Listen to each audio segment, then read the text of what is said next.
Welcome to the Straight from the Source's Mouth podcast. Frank talk about sex and dating. Hello, Tamara here. Welcome to the show.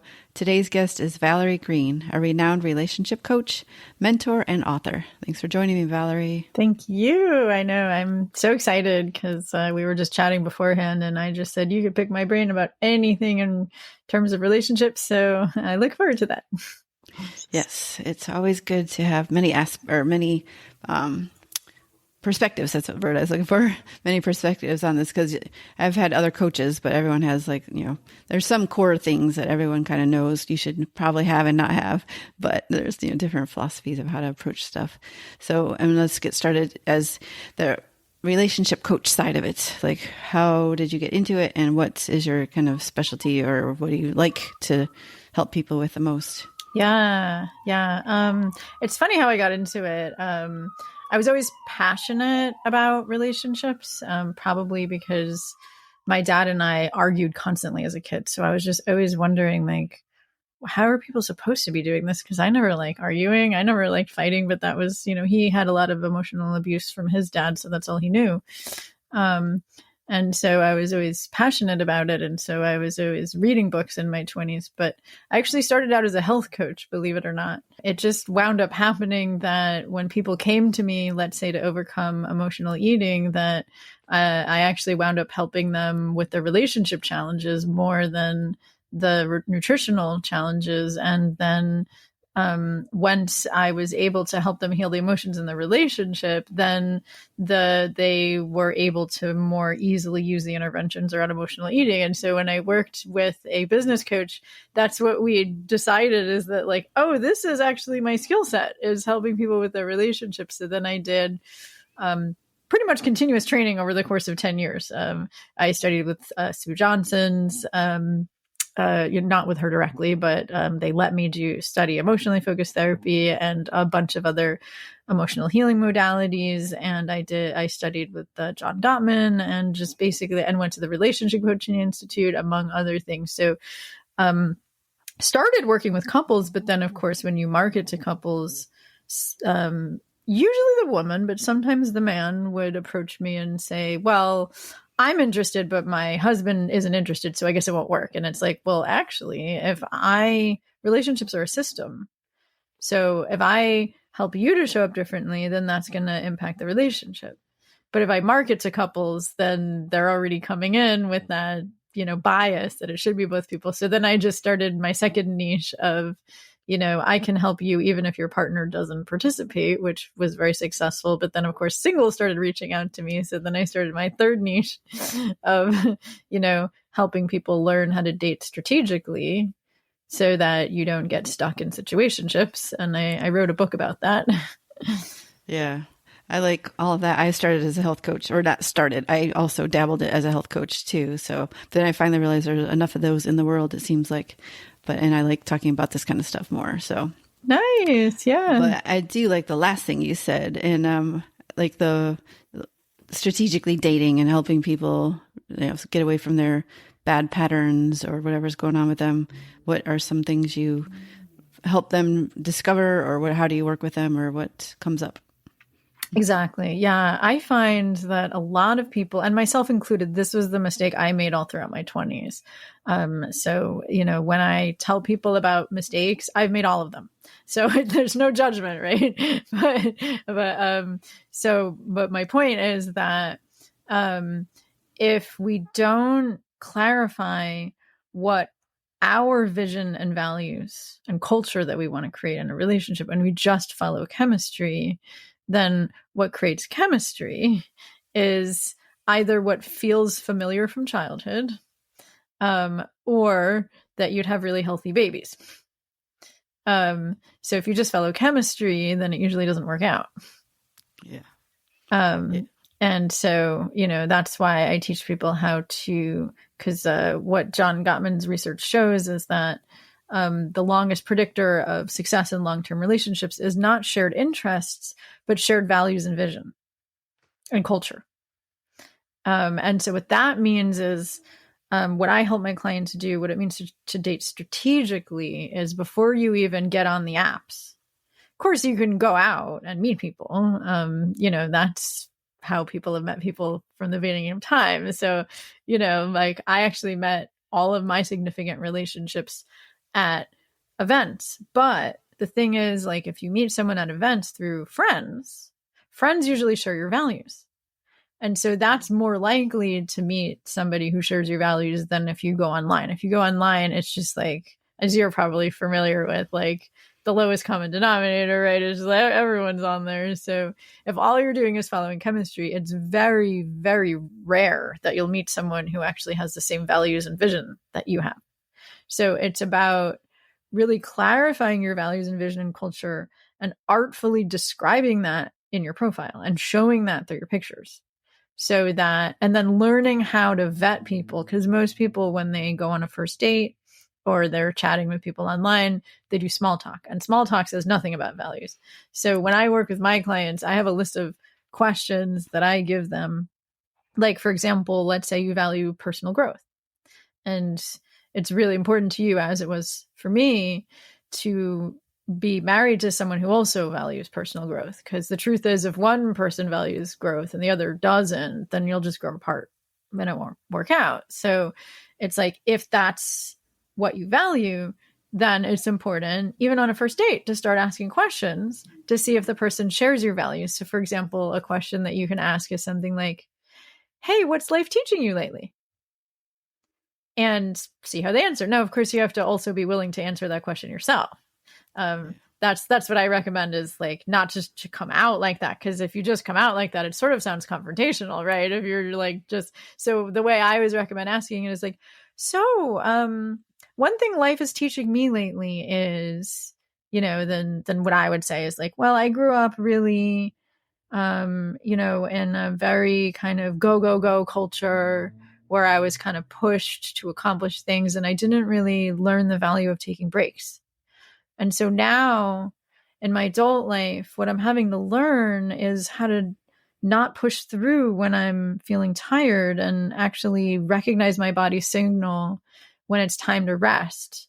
And I'm learning how to do that. And I'm actually feeling more balanced as I get older. And I know a lot of people get more stressed as they get older, but I'm actually feeling more balanced.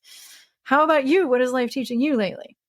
So like, that's how I recommend answering the question, because that sounds like you're sharing about yourself and then you're asking them, and it's more conversational as opposed to confrontational. Yeah. Yeah. And then if they're like, nothing, I'm good or something, then they're not in growth. So right. Yeah. Then you know that they don't share that value. And so then you shouldn't continue dating them, if you value that. There's a book from a prior guest. He lists their top 10 priorities rank ordered, and then kind of compare notes. So I thought, have you done that? Is there something like that you've heard of? Or I'm sure there's many different ways to go about that, but. Exactly. Yes, there are. I mean, I'm sure that's a great book. There's so many books. In fact, I think every good book worth its salt about dating strategically will have people clarify their vision, their values, their priorities, their goals, their dreams before they get into a relationship. Because it's not until you know that about yourself that you can then talk about that with the person you're dating, so that you can tell. This is kind of the art of balancing your heart with your head. Because if you just follow your heart in a romantic relationship, then usually that leads to you getting stuck in what's called a situationship, where there's a lot of chemistry and a lot of love, but you don't have the same values, or you don't have the same vision, or you don't have the same culture that you want to create together. And so then people just feel like they're stuck. That's what they call a situationship. Yeah. And usually it seems one-sided as well. Like potentially one's has more feelings than the other. And right. Whether they admit that or not is the other issue. So yes. There's a whole world of all that stuff. Exactly.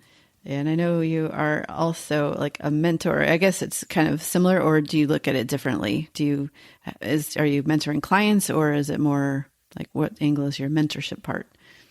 Yeah, I mean, because coaching is just asking open-ended questions to find out, what the person's answer is. So I've gotten to the point where I kind of combine all of it, like the mentoring, coaching. I mean, I can't say I do counseling because I don't have a master's degree or license in counseling, but I certainly give more consulting kind of advice when it's needed. But I mean, the backbone of my business is coaching, meaning that I don't think I have the answers.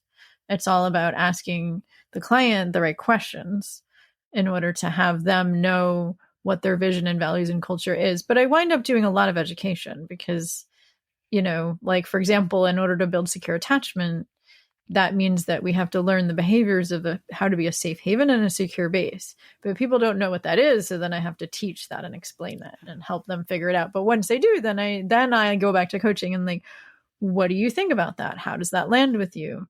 Which one of these is easy and hard? Which of those do you want to implement in your relationship? That kind of thing. Yeah, and I've had several episodes on the avoidant and the anxious, but I haven't actually laid out like what is secure. Like I know it's a good thing and the people that are secure stay together, but like what are some attributes of a secure, like you said, the safe haven and the... Oh, yes. So the way I look at attachment, which I find kind of exciting because it's not a pathology and it can be healed. That's called having an earned secure attachment style.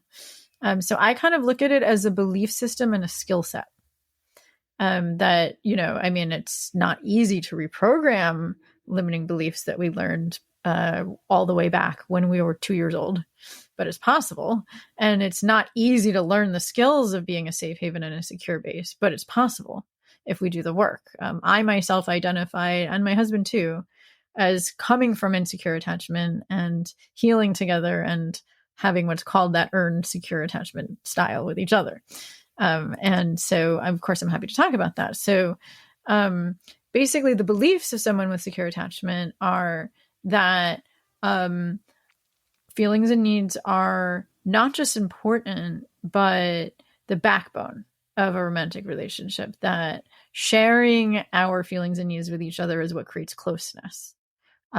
When somebody shares a feeling, then that deserves empathy and validation and care. And that conflict is not only necessary, but important to experience closeness and connection with the other person. And that when we have conflict, that's not a problem. It's something to be embraced, to find out how we can create a win-win solution together, and that we'll feel closer afterwards than we did before. And those sort of beliefs, and like, it's easy to be close to someone and still maintain my sense of self. That kind of, those kind of beliefs. And then the skills, as the researchers have determined, are basically two types of skill sets. So there's the safe haven and the secure base. So a safe haven means that we create a culture. So this is why I'm talking about culture. It's like, what culture do you want to create in your ideal relationship? And the culture of secure attachment is what I'm talking about. So that means that a safe haven is, if I share a vulnerable feeling, then I know my partner is going to respond with empathy and care. That we give each other soothing and obviously we don't like wake each other up when we're sleeping to do that, right? We create agreements around it. It's not codependence is where you're demanding about how it has to happen.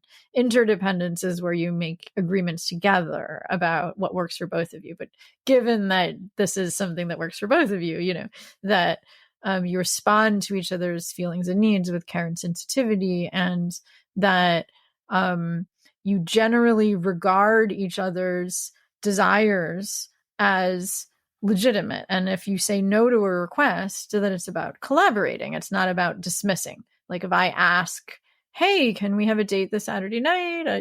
Like that, I'm not going to just be met by no, that it's going to be like, oh, okay, well, it doesn't work for me this Saturday, but let's talk about when I am free to find the time that works for both of us. So collaboration is the main mindset, that both people's feelings and needs are important, and that if you can't find a solution to a request, that you'll collaborate, and that it's this sort of culture of win-win or no deal, so that both people feel safe in the relationship with their needs. So that's the safe haven. And then the secure base is we're the wind beneath each other's wings for shared purpose. So I have my finger on the pulse of what you're creating in your life, what your dreams are. I ask you regularly about them. If you take risks and fail, I'll be there to kind of build you up again. And, if you have like an important meeting, I'll be your cheerleader, that kind of thing. Yeah.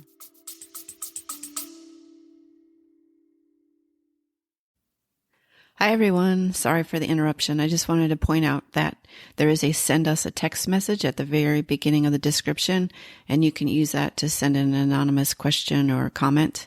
So I'd really appreciate it. All right. Thanks.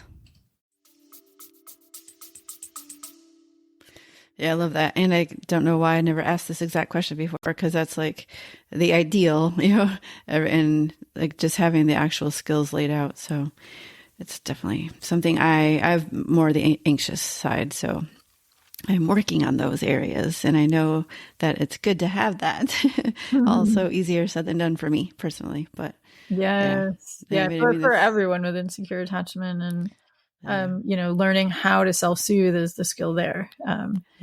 So and especially when you have too, if you want, but yeah, I was gonna say, well, especially because a lot of anxious end up with avoidance. So then you're dealing with that struggle too of, smothering over neediness and all that. So yeah, and that's where I usually find myself, and most people pair up. Exactly. Yeah, because to an anxious person, an avoidant seems really confident in the beginning. And in the beginning, before they're triggered, they're really chivalrous avoidants because they want to perform, because their fear is, I want to do it right. I don't want to fail. So it's like they need a lot of appreciation in order to keep doing it. But so there's a lot of places we can go with this then. So we can talk about how to vet someone to see if they're an avoidant, to avoid being in a relationship with one, or we can talk about how to develop the skills of secure attachment if you're anxious. Yeah, I like this. I like both, but let's start with the second one. And then also like developing the secure stuff, if they happen to also be avoidant, or is that's like maybe one step too far. Yeah. Well, start with the anxious side and how to do better. It's actually the same. How should I put it? It's the same, in my opinion, steps to healing. It's just that anxious people and avoidant people have opposite beliefs. So when you work with the beliefs, they're different beliefs to reprogram, because with avoidance, you have to legitimize that feelings and needs are even important. And so it's a little harder to reprogram those beliefs for avoidance, because with anxious people, they're like, well, yeah, of course they're important, but with anxious people, then it's about the beliefs about collaboration, and that, because with anxious people, anxious attachment, that is, I'm not just talking about like people who are anxious, but people who have anxious attachment, usually it's caused by parents just not being available enough, not necessarily because it's their fault. They could have been busy or sick or something like that. But it's so therefore the behaviors that worked to get the parents' attention when we're younger are still the behaviors that we're using as adults. So anxious people tend to get really, when we perceive, I'm going to say we, because I believe that actually I started out having a fearful avoidant attachment style, which is, or disorganized, which is kind of like a combination of both. So that's why I think I'm really good at understanding both. But I think I have, kind of an earned secure attachment style at this point, because I've done all this work on myself. But, so, for anxious, it's like reprogramming the beliefs that the right thing to do is to be the pursuer, because that's usually what works. Like if I really try hard to get mommy's attention when I'm 2 by running and pursuing and crying and demanding, and that worked, then those behaviors get programmed in as what works. And so it's about looking at the beliefs underneath that. Like, okay, he didn't call when he said he would. That doesn't mean that he's attracted to someone else. What else could it mean? And so learning how to challenge those beliefs and to challenge the belief that reaching out is the best way to get the answer. And, so that's that's the first step. And then the skills are self-soothing. So in addition to challenging limiting beliefs, it's learning how to feel the feelings of sensation in the body with self-compassion and doing the inner child work. And I have inner child meditations that I give to my clients in order to learn how to self-soothe. And then it's about identifying the emotional needs, which, let's say he didn't call when he said he would, then the need is communication and possibly integrity. So it's important to learn how to get those needs met elsewhere while you're waiting, because otherwise, if he calls and you show up angry right away, then that's going to make him feel misunderstood. And then if there was a legitimate reason why he didn't call, then he's just going to think that because he just met you, that you're too dramatic, and that'll push him away. So it's about learning how to get those needs met elsewhere. Like, for example, venting to a girlfriend that you really value integrity, and why do you keep attracting these people who don't call when they say they will? And how do you find out if he has integrity? Well, that would be being curious. So in order to learn that, then it would be about learning how to regulate your nervous system so that when he does call, first of all, for you to create a connection and say, I'm sure there was some good reason why, I was a little concerned, but I'm more curious. Like, I'm sure there was something exciting that you were doing earlier, like, how was your day? And, then once he shares so that he doesn't feel made wrong, then you can say, and it's totally fine because we're still getting to know each other and I value integrity. And what that means to me is that if I say I'll call somebody at a certain time, then I do, or I text them to say that, something came up, can I call later? That's really important to me, because what that provides for me is security, and reassurance. And, that's really important to me. So is that something that you're willing to do? Is that the kind of culture that you want to create? And a lot of people are scared of saying that because they think that would push the person away. But if you say that with a calm, collaborative tone, that's what makes all the difference. Then it'll only push the wrong person away. Yeah, I can definitely see that. Because I was to say earlier when you were talking about, like, if you do get upset, they're not, especially an avoidant, is going to be less inclined to tell you in the future. So I am going through that myself. Like, yeah, because avoidance, just the way to look at it is that, and I'm talking about dismissive avoidance.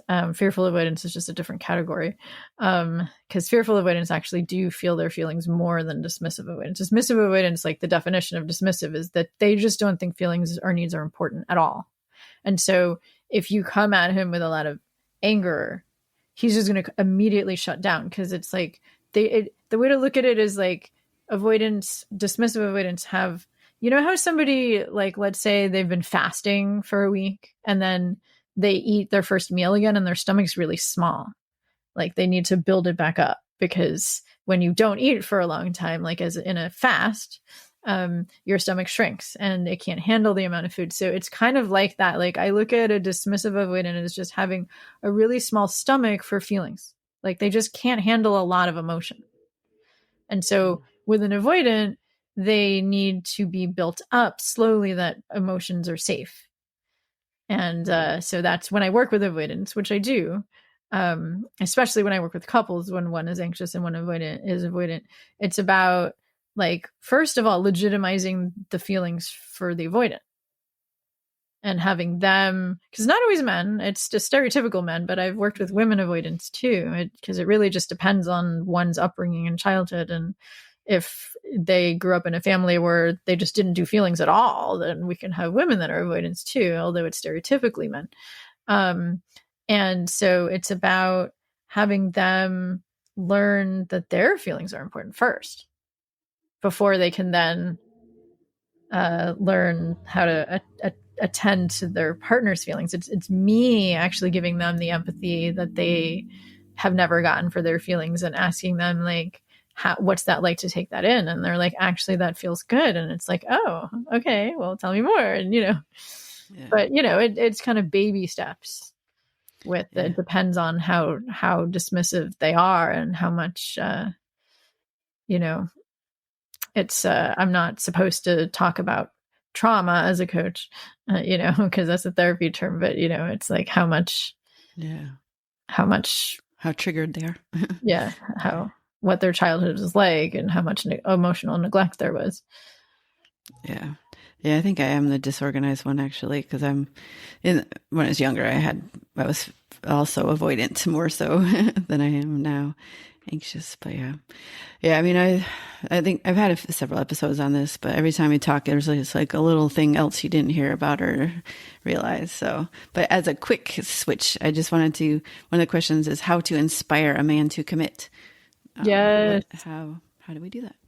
That is what my book is about. It's called The Commitment Roadmap. So that's available on my website because that's not an easy answer, but I divide the book into 4 parts. So I'll talk about that. So part 1 is about clarifying your vision and your values and your must-haves and your deal breakers and really making that plan for strategic dating. And the reason for that, and this is all in terms of how to inspire a man to commit, as a feminine woman. I mean, that's how my book is written for. Of course, there's also an art to inspiring a woman to commit, but more often I hear that women want the relationship and it's hard to inspire a man to commit. So that's what my book is about. So that's what's really important, because it's important to vet someone in the beginning to see if their vision and values are in alignment with what you want. Because a lot of times someone will tell you in the beginning that they don't want to get married. And it's important to listen to that, to not think that I'm going to be the one that changes his mind because he'll just fall in love with me and I'll be so special. And yes, and that's not to say that a man is willing to do what it takes to build secure attachment just because you're so amazing, So it's like, that's the first part, is like knowing your vision and values and knowing how to vet someone to see if they even want what you want. Of course, I talk about that in my book, like how to do that. And then the second part is working through your blocks to intimacy. Because a lot of times women come to me thinking that they're with a guy who doesn't want to commit, but it's actually her who's holding back and not sharing with him her vulnerable vision for why she wants such a big commitment. Like my most famous case study with that was a woman that I worked with who was in a long distance relationship. And he was, they traveled to see each other, but she wanted monogamy and to move closer to him. She was even willing to move closer to him to be monogamous, but he was terrified because his ex-wife had mental health issues, and he was just terrified of monogamy for that reason. Mm-hmm. Because of his experiences with his ex. And so, I'm just, confidentiality, so I can't share the identifying details, but, so it's like she was going to break up with him because, he didn't want monogamy, but it wasn't until I helped her to articulate her vision for what it would provide for them. And, they had all these inside jokes together and what it would look like to wake up and look into each other's eyes and see their children's eyes in their eyes. And, these activities that they loved doing together that nobody else loved. And, all of these it felt too vulnerable for her to say. Mm-hmm. And that's the thing, is that's the degree to which you need to speak to that level of vulnerability in order to inspire somebody to your vision. And so that's step 2, is working through your own blocks to being vulnerable. Because I talk about victim vulnerability, which is not attractive, which is like poor me, versus inspiring vulnerability, which is like, what is the vulnerable desire that's so vulnerable that you want it so deeply that it's scary to say? That's what's inspiring to the right person. And it's scary because you might get rejected, right? But that's what it takes in order to have secure love, is to be willing to have the courage to share the things that you desire so deeply that it makes your heart almost burst out of its seams. And, like that's what you want to co-create. And so that's part 2 of my book, is where you work through the blocks to being that vulnerable, limiting beliefs and patterns and all of that. And then so in step 3, I talk about what it means to actually work through a man's blocks to commitment. And, because I kind of look at it as like, it's not about time. It's about whatever his resistance is. So learning how to be a detective around what his resistance is, and then demonstrating the opposite of what he's scared of. Like, for example, when I met my husband, he said he didn't want to get married. And I was actually okay with that, because I'd been married before, and, I did the whole wedding thing, and I'm like, it's fine. I mean, I'm a relationship coach, but I'm okay just being committed and having legal agreements of our commitment. I don't need the marriage thing. But then, the reason that he didn't want to get married was because he was scared that I would be a burden. And so I had to demonstrate, but I wasn't trying to demonstrate, but I was just being myself, because I know needs versus strategies and collaboration. And I'm not going to be a burden. If I ask him for something that he doesn't want, I'm great. Okay, you don't want that. Well, let's brainstorm win-win solutions that work for both of us. And that's not a burden. That's just feeling. And so he got that, like, he could actually create more together than he can create on his own, because I also know how to get him out of his bad moods and lift him up when he's struggling. And so eventually he realized that he didn't have any blocks anymore, and then he proposed, which actually really surprised me, because I wasn't expecting that. So that's part 3, is like how to work through his blocks. And then part 4 is like how to maintain the culture of a collaborative relationship, Yeah, I love that. I mean, I feel like I do that with my partner, but the collaboration is, like, from what you said, there's definitely a few more skills I could add. So I love the concept of the win-win. And I mean, it's so obvious, but, but yeah. Awesome.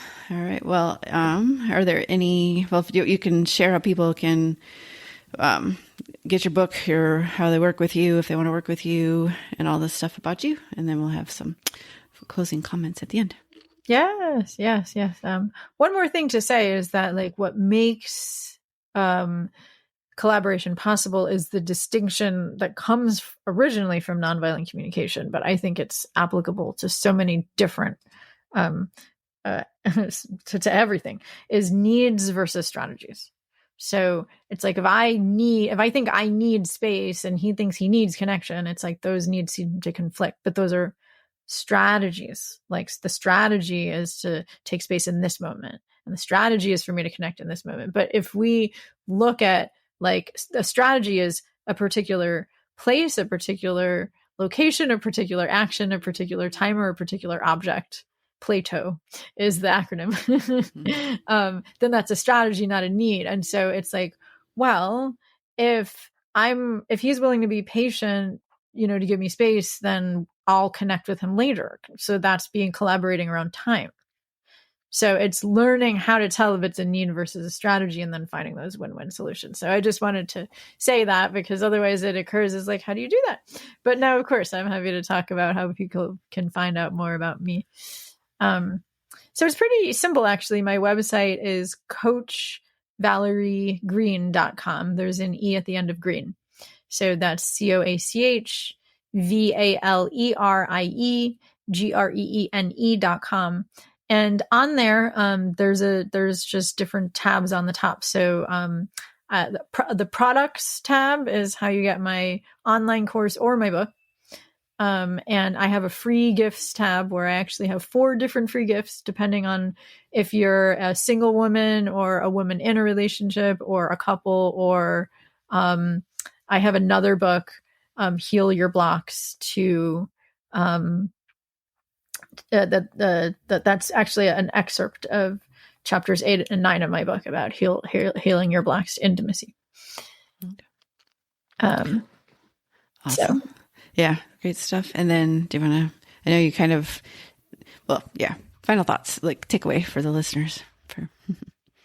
Yeah, well, just that, a lot of people tell me, especially women that I coach in their 30s, like, maybe I have to settle because I'll never find the right person. And it's always possible to find the right person if you're strategic. And if you clear your own blocks to intimacy, it's always possible to improve the relationship you're in if you clear your own blocks to intimacy and you learn how to have this collaborative mindset and build secure attachment.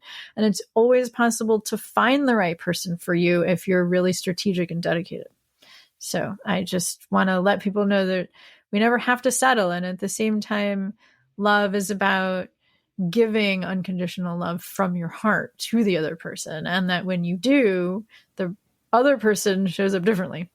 So then, if you think you're with the wrong person, then it's about actually getting out of the negative cycle that you're in to figure out if you're with the right person, because how they're showing up now is not their true self. It's how they are when they're triggered, because this is how you are when you're triggered. So, we need to repair that first before you decide if you're with the right person. So, that's my advice for everyone in a nutshell.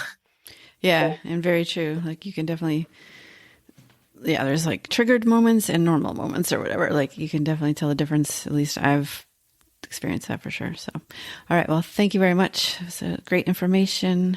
And if you love this episode, be sure to tell your friends about it and rate it as well. And thank you again, Valerie, for being on. Yes, it's been a pleasure. Thank you so much. Yes. All right. Thanks, everyone. Bye. Bye. Frank Talk, sex and dating educates.